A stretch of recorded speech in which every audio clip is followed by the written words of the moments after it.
Welcome to the Alan Miles Show with me, Alan Miles, and today I'm joined by Akbar Sheikh, founder of Make More, Give More, and he's helped his clients generate over $100 million. Great to have you. Thanks for joining me. How are you today? Good, man. Excited to be here. Uh, Thank you for having me. Yeah, I absolutely. never know what to say. Yeah, Yeah, I never know what to say. The opening line, I'm like, oh, thanks for having me. yeah, yeah. It's all good. So, for those of my audience that don't know you, and my audience is predominantly new business owners, coaches, service providers. Tell us a little bit about your background. How did you get into becoming the founder of Make More, Give More, and like what's your journey in a nutshell? I think that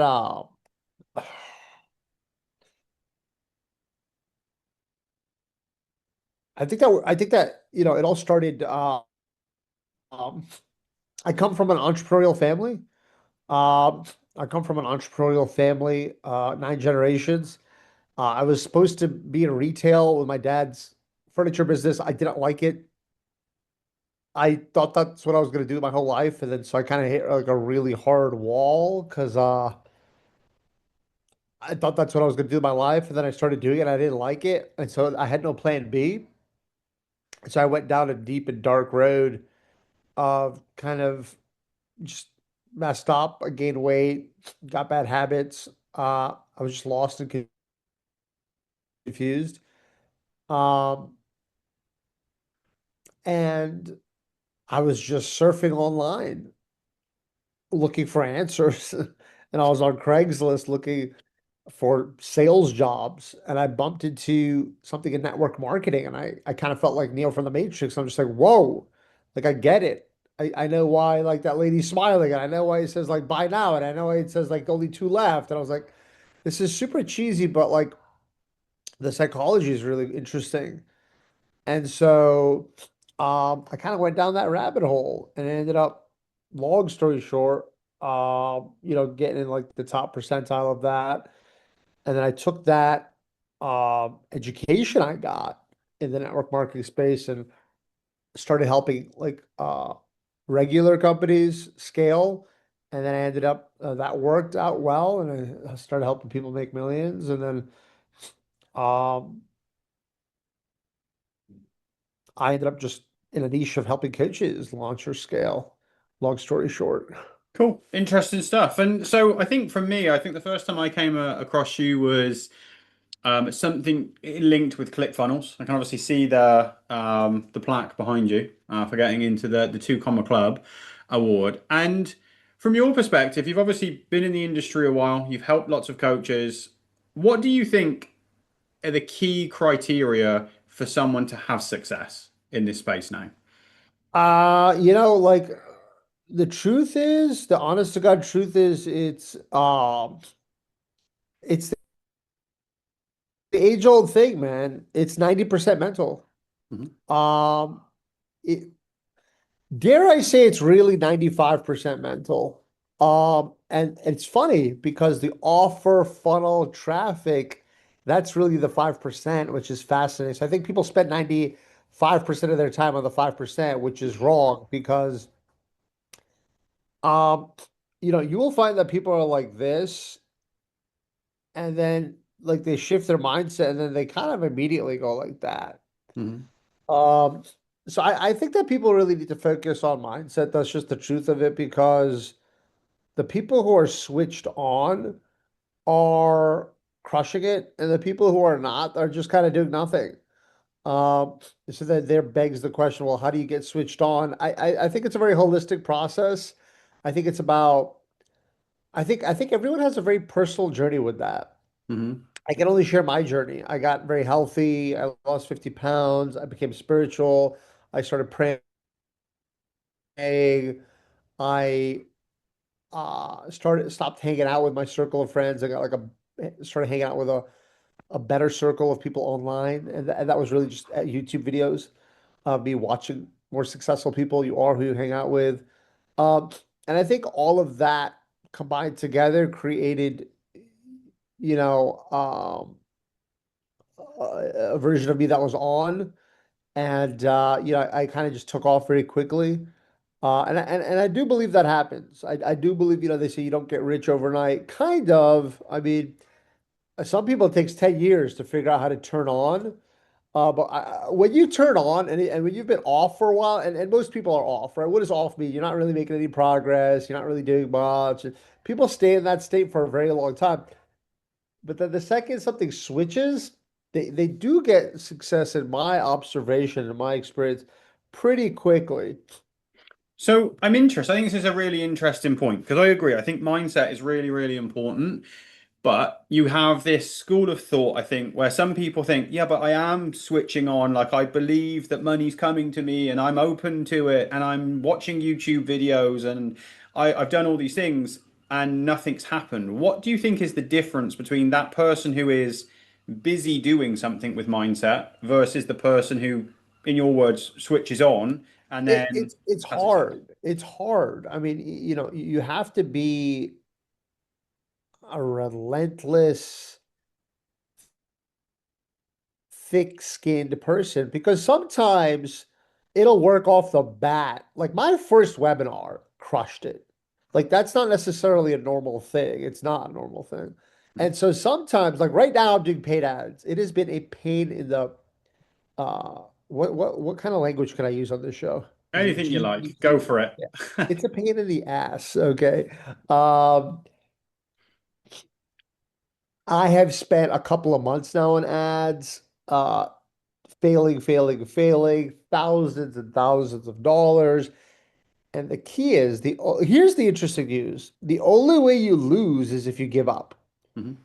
It's hard as hell to not give up. I mean, I keep like just today, we're still trying to figure it out. We've made our millions organically. We're not paid traffic experts. Mhm. Uh, Somebody booked a call, we paid a lot of money for it. They didn't show up. They didn't even give us the right phone number. And it's not easy to keep paying thousands of dollars and keep changing things and keep switching things and just not giving up. And I know eventually it'll work. It's just sometimes it happens right away, but sometimes it's like you got to do a lot of testing. And the vast majority of people are not mentally equipped to not give up. They're just like, I'll forget it, dude. And so that's why, like, even just now, my kid, we went to get the fridge to get a drink, and he had two hands full. He's like, Dad, close the door. I was like, no, son, you need to close the door. He's like, how? How am I supposed to do that? My hands are full. I said, with your knee. And he Mhm. did it.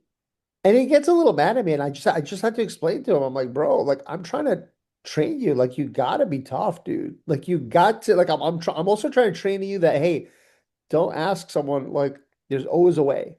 There's always a way. Don't automatically resort to, hey, Dad, can you help me do this? Can you help me do this?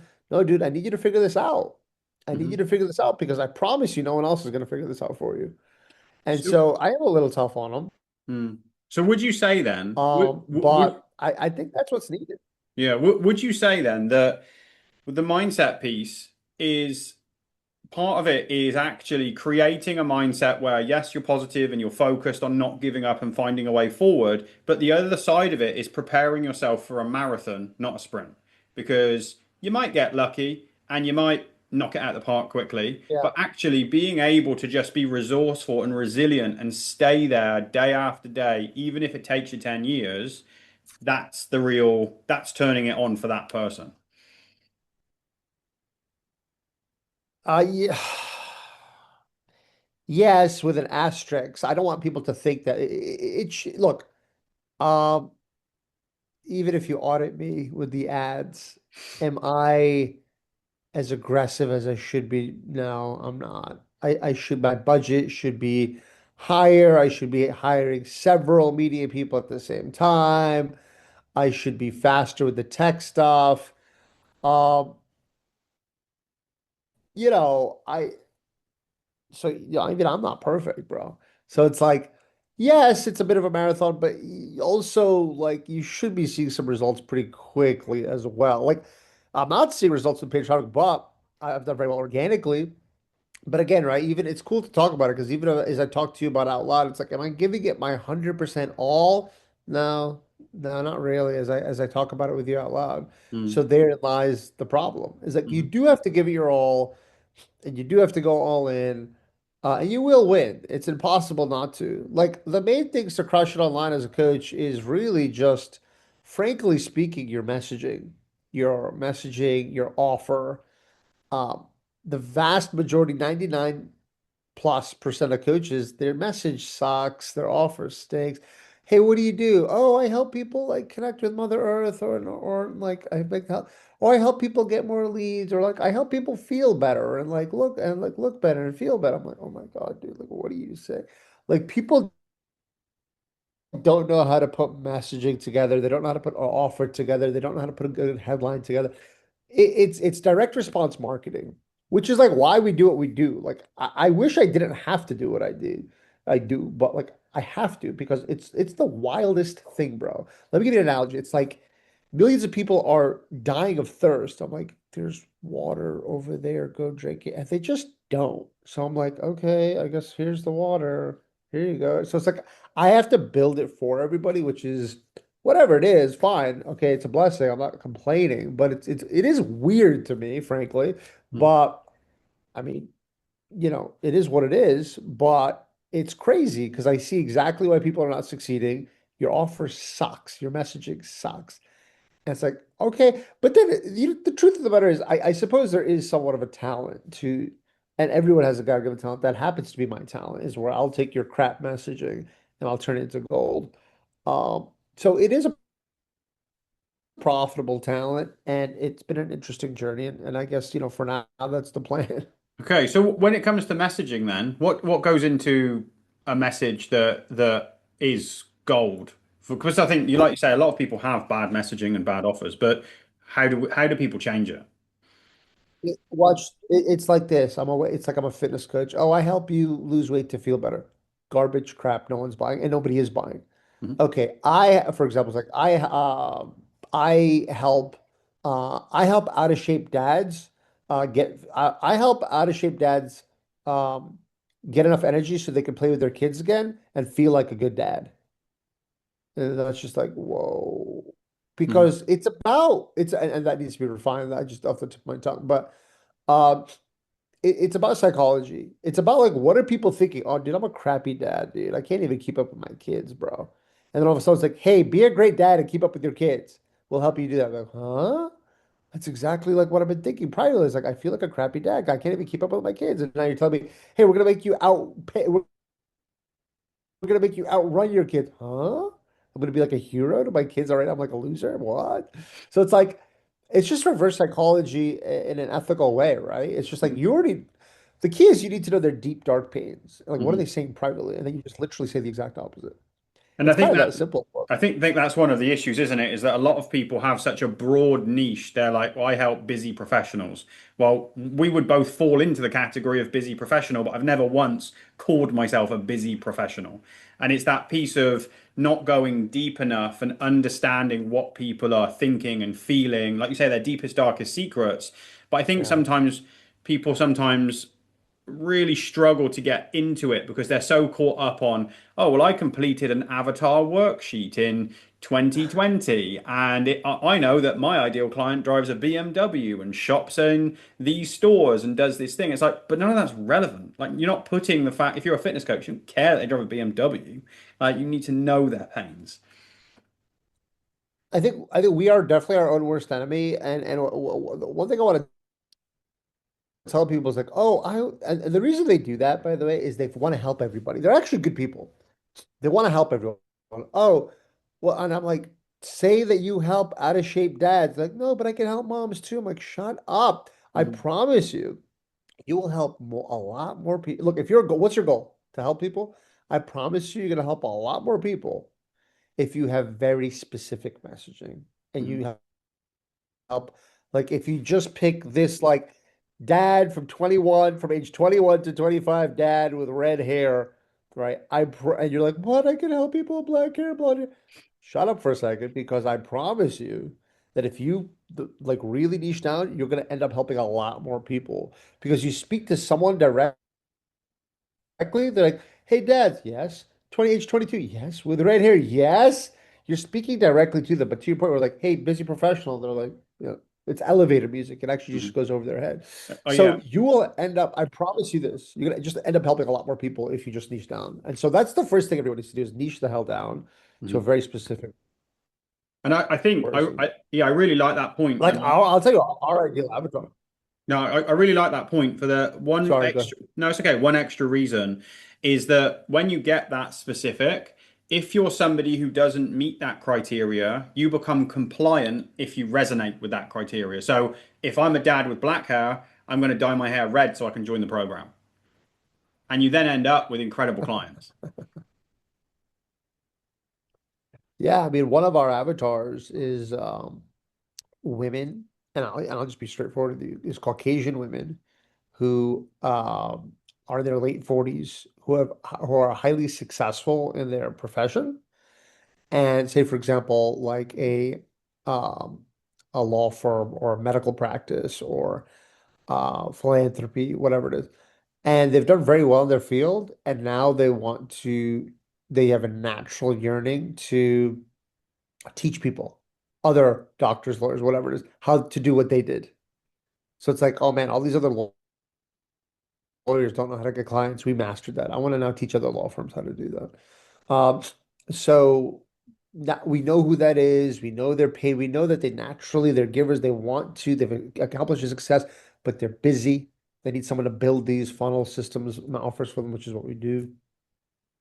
And we give them the support. And so it's like we know them intimately. We know what they're thinking. We know their problems. We know that they're time poor. We know that they need someone to do it for them. We know that they're naturally wanting to just pass on this great knowledge that they have. And we like that avatar a lot because we like working with intelligent people who are go-getters, people who look, winners win at the end of the day. So we like to, as opposed to like I had an avatar before with newbies, and that's tough, bro. I don't like it. It's not for everyone. It's not for me. Um,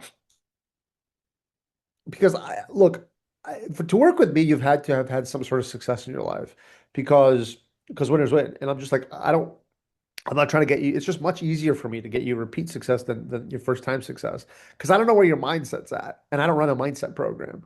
Mm. You know what I mean? I help with mindset. I have some like tools for that I help people because I think everybody needs it. But if you've never had any success before, you shouldn't be taking like you need to start from scratch. You know what I mean? And it's just much easier for me to help someone grow who's already got something going on. You know what I mean? Yeah, absolutely. I'm interested. I'm interested to hear what motivates you at this point because you've obviously got success. Like, what keeps you going? The truth, the real hardcore truth, man. I think it's just that at this point, I mean, we've been in it for a long time. We've helped people make millions. I mean, over $100 million.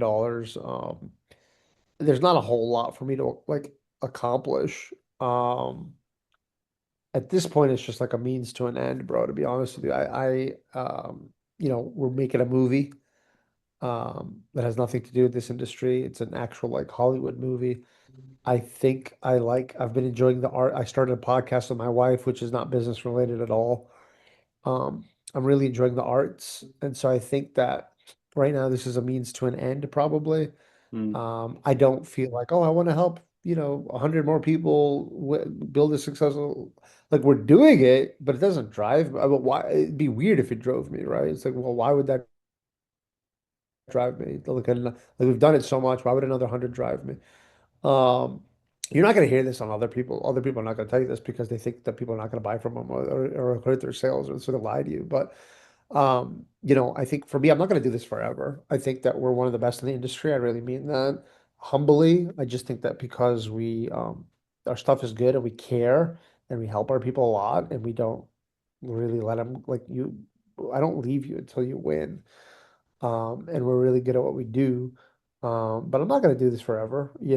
I think that I'm more meant to be in the world of the arts. Mhm. But for now, I will continue to do this and do it well. And that's just the absolute truth.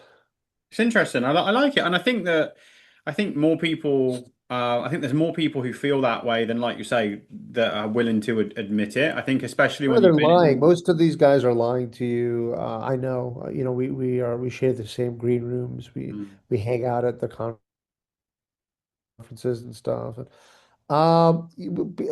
Podcasts are nothing but a sales pitch disguised as a conversation. mhm, So, and I used to do this too, where it was just like, you kind of get into this character where you're like, you see, it's interesting. How did I start this podcast? You said, what do people need? And I said, oh, they need mindset. Well, if I'm just doing this podcast to make sales, that's a stupid thing to say because I'm not a mindset coach. mhm. So, like for example, what I used to say is like, okay, guys, in order to crush it, you just need three things, right? You just need the offer, the funnel, the traffic. Now, here's how you break it down. Now, by the way, we're gonna like da da da da da da da da. Da. And by the way, if you need help with that, actually, you should get my free resource. Da da da da. And then you go in there and you get in my ecosystem. It's like a podcast is nothing but a sales pitch disguised as a conversation. Mhm. Um, why am I not doing that? I should, very frankly speaking, because like, wait, and I've tested this. When I do a podcast like this, nobody really buys because it's just like a cool conversation. Like, oh yeah, is cool, but like it doesn't convert into sales. But when you do it a lot more curated, it does turn into sales. So then, like, why am I not doing it that way? I don't know. I'm just not in the habit of it anymore. I just didn't want to do it. Just, I don't know. I just don't do that anymore for Yeah, some reason. I should, and people should, because you're spending your time. You should make sales off of it. But I yeah. don't know. I guess I'm a little older in the game It's now. one of the reasons, in all honesty, it's one of the reasons why we do the podcast is for these types of conversations because a lot of the people we've had come on over these last few weeks, like Tana Chittister, Hannah Vasquez, it's a conversation because everyone knows that you can use a podcast or a webinar or whatever to get sales. This is much more, I think, for us to try and give people a look behind the curtain of who we are as people and actually help people to understand. Because I think that Yeah. like you've been in the online space longer than me, but I've been here for what, 7 years in the online space. And I think the amount of people that I speak to who think they're coming into the online world to be a coach and they're not going to have to become a marketeer or a salesperson or all of these things. And I think that Yeah. it's a very you're coaching the smallest component of if you just want to be a coach, go coach in somebody else's business. Like there's so many elements I think to running a business in online now in 2026 that it doesn't need to be complex. Like you said, you've had lots of success with organic.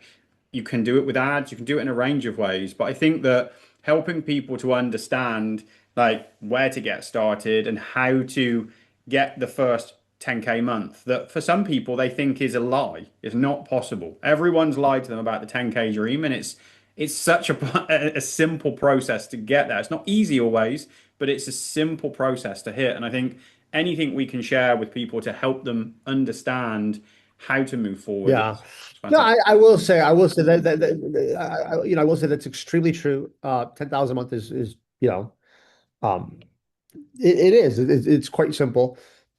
It's very real. And I will say, like I said, I come from 9 generations of business. I will very sincerely say, um, I've tried to leave the coaching industry many times. Like I said, I think I have ADHD. Okay. So I'm not the type of guy who can just do something forever. Okay. Mhm. Like I said, thank God I have accomplished a good amount in the industry and I was just ready to move on. And I've tried many times throughout the years to move on. And I tried different things. I've tried publishing, real estate, e-commerce, different things. And I just keep coming back to this. It is impactful. It is lucrative. Frankly speaking, it's pretty simple. It's not very time consuming. It is the sexiest business model I've ever seen. And I've been exposed to most industries you can think about, wholesale, retail. I will say it's a fantastic industry. I will highly recommend it to people very sincerely. Um, I think that true happiness is attained. It's funny you had Tanner on, right? And Tanner talked about this openly. He was suicidal. He Yeah. was not happy. Mhm. Uh, I think that the key to happiness is to use your God-given gift to make the world a better place. Mhm. And I think that coaching very much does that. Look, what is coaching? Coaching is helping people become happier, healthier, wealthier. There's no coach that falls outside of these three things. And right now, the world's in pretty pathetic shape. They're unhappy, they're unhealthy, they're mostly getting divorced. They hate their jobs, they're sick, they're fat, they're, confused, they're lost. We're, if you look at the statistics, as a people, we're in pathetic shape, actually. Mm, That's the statistics speaking. That's just facts. I mean, if you really want to depress yourself, look up some stats. Be like, hey, how many people are obese? How many people are on, you know, medication? How many people have mental illness? How many people are getting divorced? How many people hate their job? Just, you really want to, you'll be pretty depressed. Uh, Coaching to me solves that, because coaching directly makes people happier, healthier, wealthier. I used to be really fat. I used to be completely broke. I was homeless. I used to be in a toxic relationship. Coaches got me out of all that. Coaches got me from the bottom 1% to the top 1%. Coaches got me to lose 50 pounds. Uh, Coaches got me to get much better relationships. So I love coaching. I love the industry. I do. I will forever be grateful for it and forever be a big fan of it. I'm a huge fan of it. I'm not a school guy. I'm not one of these guys like, who loves school. I went to school. I went to university. Don't get me wrong. I did go. I didn't really pay much attention. I'm a big fan of education, though. I mm, spent six figures of my own money on masterminds, coaches, mm. and everything else. I think if you're getting into business, I'm not quite sure. I'm not. I could be wrong, but I'm not sure of the benefit of going to college. But I very much believe in education. I very much believe in mentors. Um, and it's not just me, man. It's everyone at the top. Tony Robbins. Everybody that's doing better than you is going to tell you, hey, mentors, mentors. So like success leaves that clue. So mentors, coaches, very similar, same thing. A lot of similarities rather. Mm. And so, if someone's thinking about doing it, I will genuinely say I think it is a very, very beautiful, actually the best thing I've seen. If there's something better, believe me, I'd be doing it. And I've looked, but I Mm. think I think it's the best option. Cool. That's interesting. Do you know one area I'd love to dive into before we wrap up today is the ADHD side of things. So we have a subsection of my audience definitely that is neurodiverse. I've got three children with neurodiversity. I've got neurodiversity. I've got both ADHD and autism, and my wife has autism as well. And I love sharing content and helping people understand that it can yes, there are challenges that come with it at points, but there's also incredible powers that come with it. How have you been able to harness the ADHD that to really excel you forward? Like, or do you feel it doesn't play a role at all? I'd be really interested to hear that side of things from you. This is a fantastic conversation, a great question. I haven't done enough auditing on it. I'll be very frank with you, to the point where I'm sure it is a superpower. However, there's good and bad to everything. I truly believe that in order to grow, you need to hyper focus on something. Mhm. I can only sit, I'm a reader, but I can only read a few pages at a time. When I'm working, I need a good amount of breaks. I get very easily distracted, and that's ADHD. In that regard, I see it as a kryptonite. Mhm. In that regard, I think that if I was to, dude, I see some other people like, wow, if I could work like you. I've seen people working hours straight, zero distraction. Oh, I'm like, I can't do that. And I believe that's a real superpower. Now, so I do believe that that aspect is a kryptonite. On the flip side of things, the superpower is probably the risk tolerance that it gives you, probably the courage that it gives you, probably the confidence that it gives you, probably the charisma that it gives you. So I think it has some superpowers, but I think it also has some kryptonites as well. I should explore the superpowers more. I did have a conversation with a fellow person who has ADHD, and they kind of explained to me, but very frankly speaking, I forgot. I should study that more and lean into that more because right now I probably focus a little bit too much on the kryptonite part more than the superpower part. I think, yeah, I think it is. It's one of those things that I think that it absolutely can be a kryptonite or have areas of kryptonite. But I think that, especially in my experience anyway, where I've learned to really harness components. So with the ADHD side, I'm very easily distracted. I've got a window to our high street just out here above our office. constantly looking out at cars and people and whatever else. So I've had to learn I need specific things to make me focus. But then when I have those things, I can get deep into a zone of just working, and you can work with incredible speed, especially when you've got a deadline up against yourself. So it's almost like creating Yeah, yeah, this this this environment where you've got a deadline. You're giving yourself constant dopamine through ticking things off and doing. So it's almost like running through Sonic, picking up rings as you go. Each ring yeah, is like a dopamine hit. And then yeah, for me, it's AirPods in. I use a lot of solfeggio sounds, which I don't know why they work, but it's just a set frequency. And that frequency just does something to my brain and it clears it. For like, it's one of the very few times that my brain just goes clear.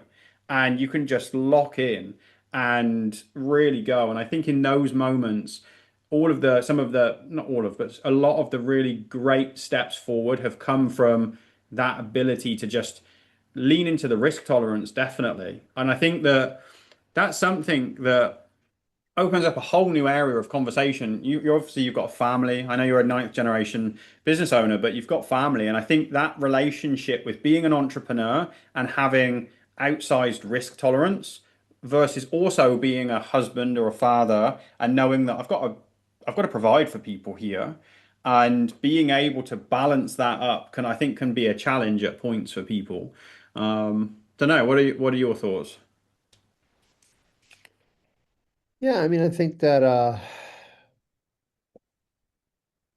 it's challenging, man. It's like there's not necessarily a right or wrong answer in the sense that, sometimes having kids brings, I mean, having kids brings blessings as well. Mhm.